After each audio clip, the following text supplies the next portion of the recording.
Buenos días, estamos en la tercera charla aquí con los maestros del Politécnico de Investigación en temas históricos. Tenemos a Silvia García, tenemos a Mónica Mejía y tenemos a Tomás Rivas. Entonces, pues hoy vamos a tratar de ver un tema muy interesante que nos toca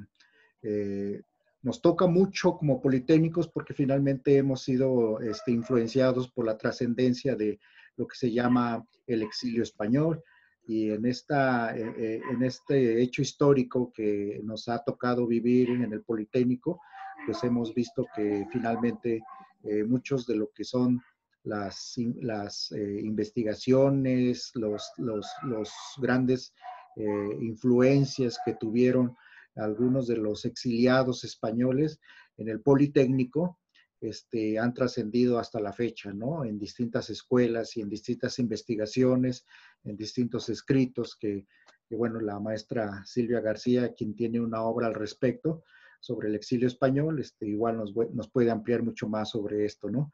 Y es bueno que conozcamos los politécnicos sobre esto porque creo que es un muy buen marco histórico que nos influenció mucho aquí en el Politécnico. Pues bueno, maestra, yo le preguntaría pues cómo es esto o cómo nos influenció este exilio español aquí a los politécnicos o de dónde vino esta gran influencia. Claro que sí, buenos días.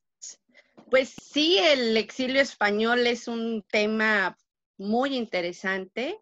No es el único en el instituto, ha habido otros exilios de Latinoamérica, de Europa, de Estados Unidos, pero en el tema particular en el que nos estamos ocupando hoy, que es el exilio español, sí marca una diferencia muy importante entre la forma en que se estaba dando educación superior en el Instituto Politécnico y después cuando llegan los maestros a transformar ese sistema educativo, dándole un plus, dándole una verdadera fuerza a lo que sería la investigación, a la creación de cátedras, de laboratorios. Y bueno, este tema es realmente muy interesante. Hay un antes y hay un después. Están los antecedentes de cómo llegan los científicos, maestros y científicos del exilio español a México primero y al Instituto Politécnico después. Entonces, no sé si pudiéramos hablar un poquito de cómo se va gestando la manera en que ellos llegan desde la Guerra Civil Española. Hay una historia paralela entre el Instituto Politécnico Nacional y la Guerra Civil Española. Ambos empiezan el mismo año, 1936. Y el exilio masivo de españoles a México se da en el 39. Esto significa que para el Politécnico apenas contaba con 3 años de creación. Entonces empezaban a operar las escuelas, todavía ni egresaba la primera generación, si nos vamos por el número estricto de 4 años para una licenciatura, ¿no? Entonces, a 3 años de creado el instituto, llegan los maestros del exilio y transforman la forma de enseñanza, de trabajo en aulas, crean los laboratorios, crean cátedras. Ellos con una formación científica de primer nivel que habían adquirido en Europa, pues obviamente marcan la línea de trabajo en las aulas politécnicas con estricto apego a la ciencia, con una base sólida, científica, que es lo que hasta la fecha nos sigue afectando. Todas esas generaciones que ellos formaron son los científicos que aún hoy siguen trabajando, siguen aportando para la ciencia mexicana. Entonces, yo creo que con un programa no es suficiente. Habría que hablar de todas estas circunstancias, personajes, situaciones que dan el origen a esta integración de la ciencia española en el Politécnico. No sé, maestro Tomás, ¿qué opine? A ver, maestro Tomás. Pues coincido mucho con lo que señala la maestra Silvia. Buenos días, no nos habíamos saludado. Sí, hay un momento coyuntural que se da en Europa con el inicio de la guerra civil española en el 36, en julio del 36. Y esto, obviamente, México no es ajeno a lo que ocurre en el mundo.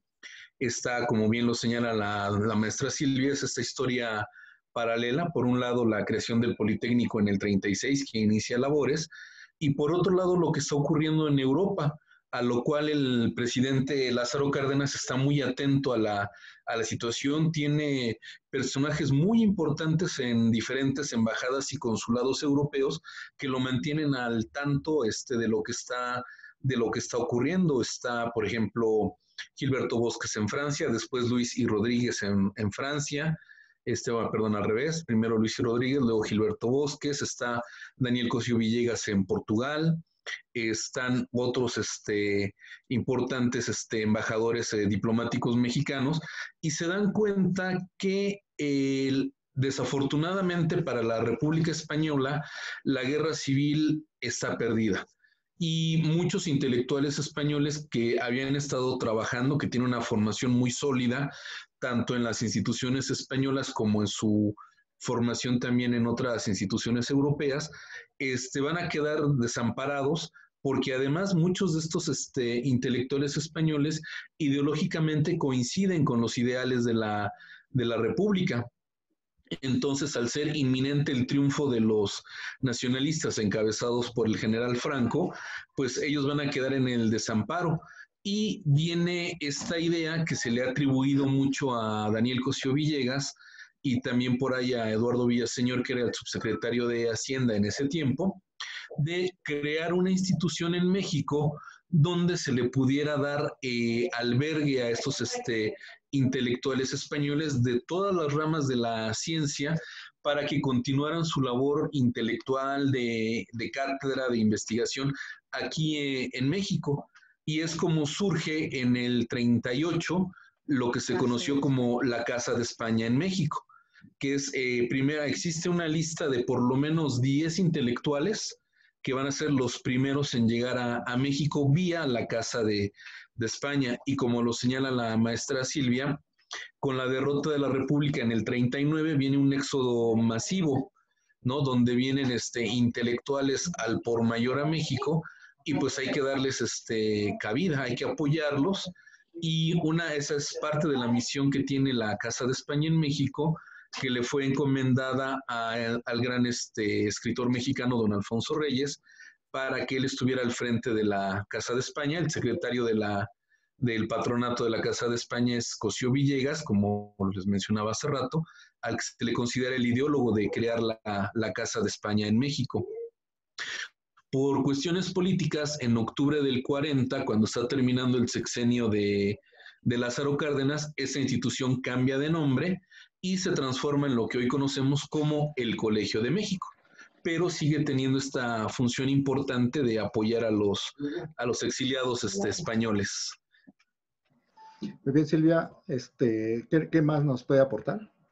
Sí, claro, esta migración de los científicos de la élite española a nuestro país es muy, muy interesante. Definitivamente el apoyo que recibe por parte de embajadores, que ya mencionó el maestro Tomás, incluso la defensa de la República Española ante la ONU por parte de Narciso Bassols, que es un personaje también muy, muy apegado a la historia del Instituto Politécnico, nos habla del interés que México tenía en que estas personas tuvieran un lugar en donde continuar su vida científica, laboral, académica. Y bueno, antes del exilio masivo, me parece que sería importante mencionar que desde el 37 ya llegan a México los primeros 500 niños a México, y ellos son los llamados niños de Morelia. Entonces, con este primer recibimiento, pues también ya llegan otro grupo de intelectuales que junto con Alfonso Reyes se dan a la tarea de crear esta institución cultural y que hoy es de investigación, el Colegio de México. Y en ese entorno es como se van propiciando la integración de los maestros del exilio español al Politécnico.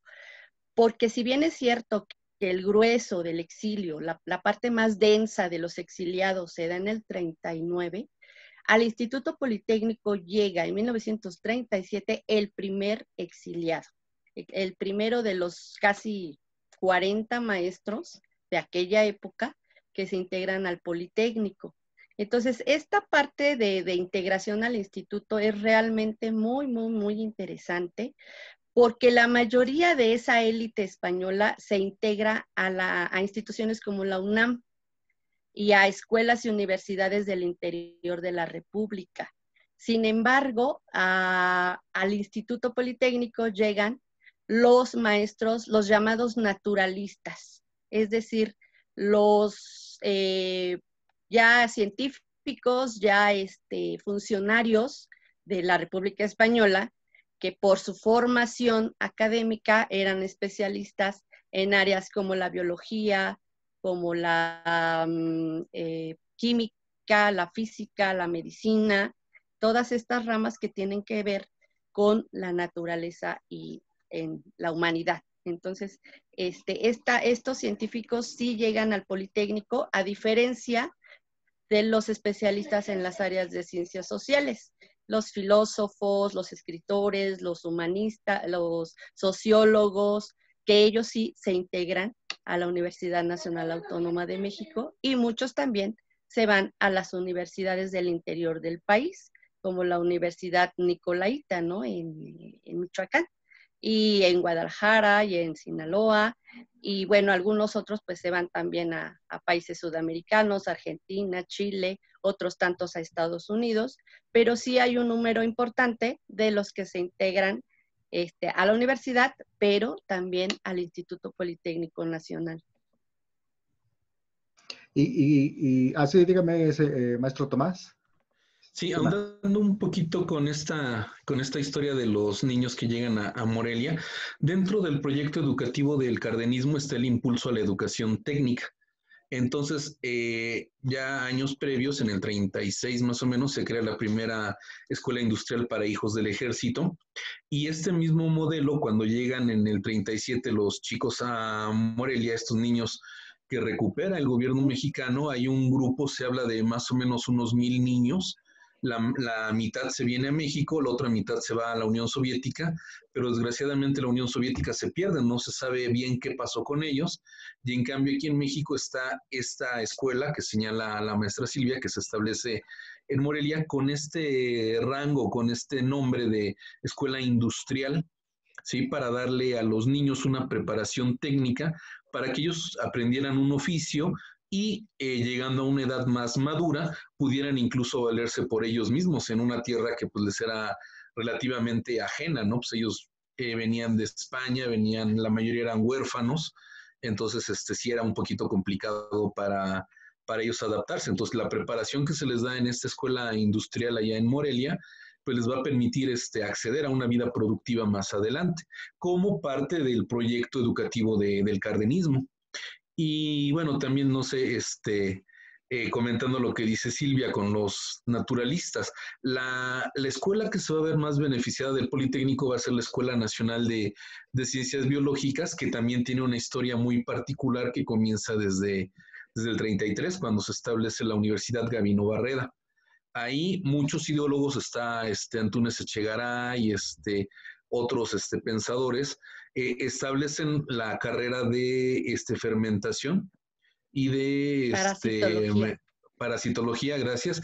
Y al tener algunos problemas con Lombardo Toledano, que fue el director de la Universidad Gavino Barreda, que después la transforma en Universidad Obrera de México y le da una visión completamente diferente a la que tenían estos ideólogos, hay una ruptura. Pero esta ruptura beneficia a estos científicos de la carrera de parasitología para establecer relaciones con Juan de Dios Batis. y es como esta escuela en el mismo 37 se establece o se integra al Politécnico y en el 38 ya cambia de nombre a Escuela Nacional de Ciencias Biológicas, que era lo que nos estaba comentando la maestra Silvia, ¿verdad? Sí, es precisamente en esto, en esta etapa, en este momento histórico, en este movimiento, cuando se integra el primer exiliado español, que es el doctor Costero Tudanca. Entonces, ahí a él le corresponde también ser partícipe de todas las transformaciones que se estaban llevando a cabo en ese momento en el Politécnico.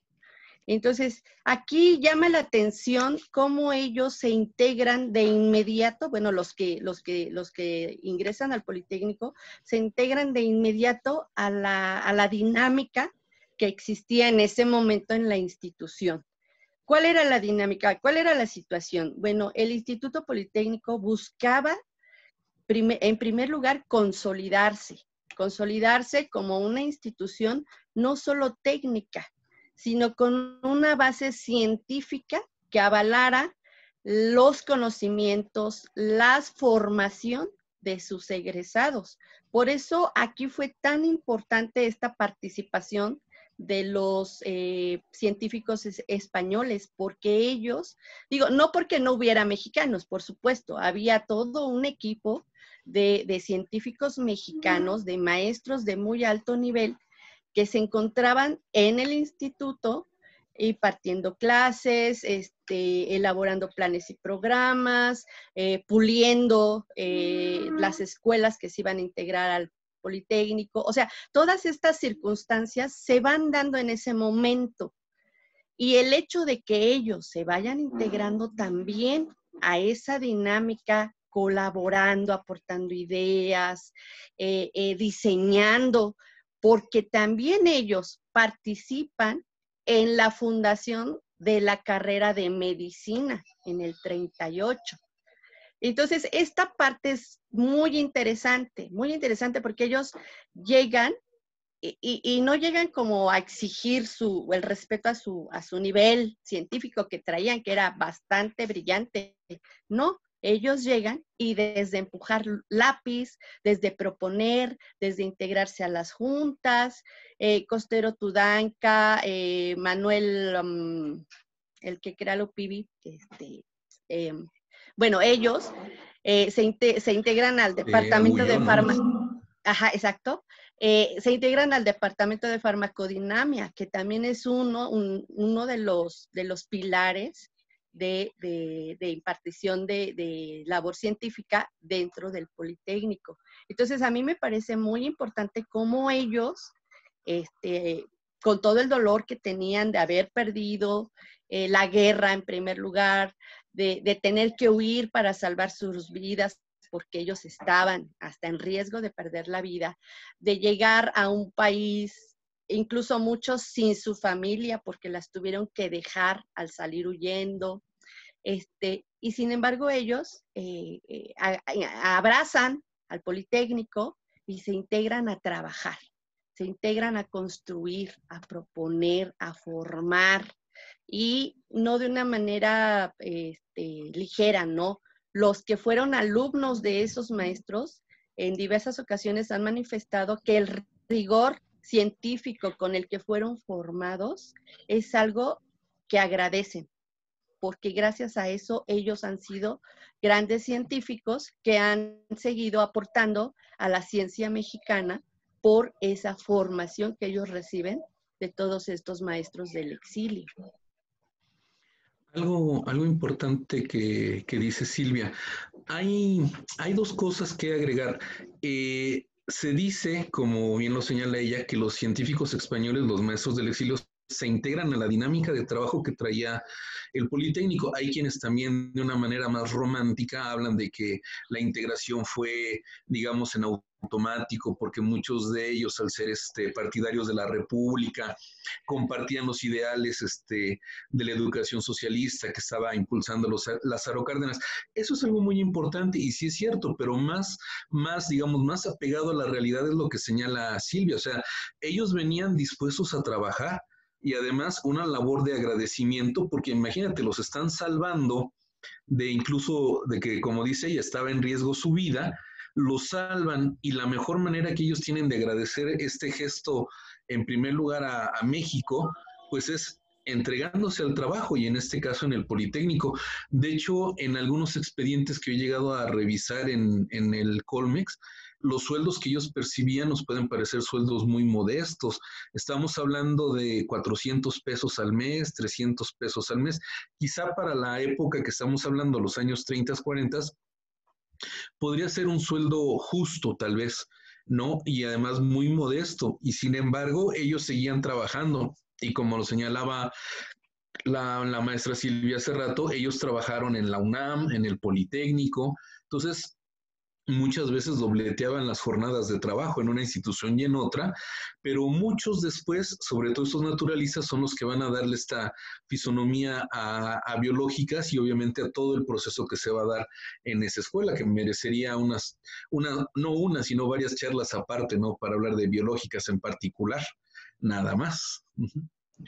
Claro, por supuesto que cada una de las escuelas donde hubo o donde fueron a dar algunos de los exiliados españoles, pues obviamente tienen también su aporte interesante cada uno de ellos, ¿no? Medicina, ciencias biológicas, alguna otra escuela, no sé, a lo mejor ESIME, ESIME, vocacionales. vocacionales. Entonces, en ese sentido, sí, obviamente necesitamos a lo mejor otra charla, ¿no? Al respecto, porque finalmente eso es parte de lo que también nos influyó como politécnicos y que finalmente, así como lo mencionan, una de las características era ese rigor, ¿no? Con lo que las clases se hacían en cuanto a lo que era la disciplina para hacer de las investigaciones, de las tareas, de los trabajos, de todo esto, algo muy, muy particular, ¿no? Que en muchos aspectos todavía se mantiene, ¿no? Y por eso el Politécnico es una de las, bueno, se considera el Politécnico como una de las mejores instituciones de educación, ¿no? En el país y en Latinoamérica. Entonces, en ese sentido, yo creo que ese legado que han dejado muchos maestros que influyeron en el exilio, que a su vez influyeron en sus alumnos y que algunos alumnos inclusive se integraron a dar clases también, Muchos. pues también fue, ese es otro tema, también puede ser muy amplio en ese sentido. Claro, Bueno, sí. la maestra Mónica está por ahí, ¿nos puedes así como comentar algo, así para ya casi terminar en unos 4 Sí, minutos o un minuto cada quien y cerramos, ¿no? ok, bueno, yo que no soy maestra y estoy aprendiendo aquí de ustedes, sí me gustaría que nos comparta la maestra Silvia el libro que tiene atrás y si hay más publicaciones por parte del decanato o de lugares del Politécnico que ustedes conozcan sobre el exilio español. Y tal vez si hacemos otra charla, sería muy bueno también compartir si hay textos escritos por los exiliados donde refieran al Instituto Politécnico y cuál fue su impresión cuando llegan acá al instituto. Podríamos proponer eso y buscar hacer o lo que ustedes conozcan que nos enseñaran y nos aportaran. Claro, muchas gracias, Mónica. Sí hay mucho material, hay mucho material. El Ateneo Español se ha dedicado y tiene una biblioteca muy importante sobre esta parte. Sería imposible abordar todo en una sola charla. Aquí a mí nada más me gustaría retomar dos cosas. Una, hace rato el maestro Tomás mencionaba que ellos se integran a pesar de las condiciones precarias en las que se desenvolvía el Politécnico. Efectivamente, muchos de ellos habían sido funcionarios y miembros de la República Española, ocupaban primerísimos niveles en el gobierno de la Segunda República. Esto nos habla de que, bueno, pues ellos tenían unos buenos ingresos, ¿no? Y definitivamente al llegar a México, que no tenían las mismas condiciones y que ellos no iban a llegar a ocupar esos niveles, se adaptan perfectamente a las condiciones en las que se empezaba a desarrollar el instituto con un presupuesto pues escaso que apenas ayudaba a cubrir las necesidades más básicas Incluso se habla de que ellos construían sus propios aparatos para realizar sus prácticas dentro del laboratorio. Y efectivamente muchos se quedan, pero muchos también se van por la misma situación, pues tenían que comer, tenían que mantener una familia, tenían que pagar casa, agua, luz, gas, etcétera, ¿no? Entonces, sí es de aplaudir esa forma, esa manera en que ellos dijeron, bueno, a mí me interesa más un espacio donde poder seguir desarrollando mi labor. Y definitivamente sí nos hace falta otro tema para que pudiéramos hablar por lo menos de una cosa de lo que hicieron cada uno de ellos dentro del instituto. Sí, sí nos hace falta. No, definitivamente sí nos faltaría. ¿Una conclusión, Sí. maestro Tomás? Bueno, yo siempre lo he dicho y con orgullo ahora que he estado trabajando más tiempo con ella, que el trabajo, el librito que está ahí atrás de los maestros del exilio español en el IPN, pues es la punta de lanza para mayores investigaciones sobre la llegada de estos personajes en el exilio. Ese es el gran mérito de la maestra Silvia, el haber hecho este trabajo. Yo tengo una pequeña colaboración en este librito, ahí hablo de la llegada de Carlos Vela y Jaime Pisuñer, si no me equivoco, al Politécnico, destacando obviamente el papel de Alfonso Reyes. Ya lo podremos compartir más adelante, que hay una versión un poco más resumida de este mismo texto en un número del Cronista. Ahí lo publiqué. Y bueno, como dice Silvia, realmente nos faltaría más tiempo para hablar del exilio español. Yo solamente para terminar y ahondando en este tema de los ingresos, en 1942 el gobierno de Ávila Camacho reduce el presupuesto a las instituciones de investigación, a las universidades públicas, y eso hace que el Colegio de México pues tenga que, por decirlo de alguna manera, buscarle acomodo a aquellos científicos que no son del área de sociales ni de las humanidades. Ahí en el 42 el Colegio de México se queda solamente con investigadores del área de humanidades, de ciencias sociales, y todos los demás, biólogos, químicos, médicos, etcétera, les tiene que buscar un acomodo. Y es a partir del 42 donde el mismo Colegio de México le pide al Politécnico que ya el instituto, aún y todavía con carencias con estos recortes presupuestales, se haga cargo del sueldo, que los integre a su plantilla definitiva de profesores para que los pueda ayudar a sostener, porque el Colegio de México ya no puede. Y eso pues también habla de lo que señalábamos, de esta entrega que hacen estos científicos, aún aceptando todas las situaciones complicadas que había en el país. Y pues bueno, ojalá podamos tener otras charlas sobre el exilio español para seguir ahondando en estos temas. Pues muchas gracias, profesores. En ese sentido, les agradezco su participación en este tema, que yo creo que abre todavía mucho más contenido para poderlo tocar en otras ocasiones, y que finalmente, como dice la maestra Silvia, tanto anécdotas, personajes importantes que pudiéramos retomar en un momento dado, también lo podamos tocar, ¿no? Y charlar, sobre todo, con Claro base que sí. en cada uno de esos personajes, ¿no?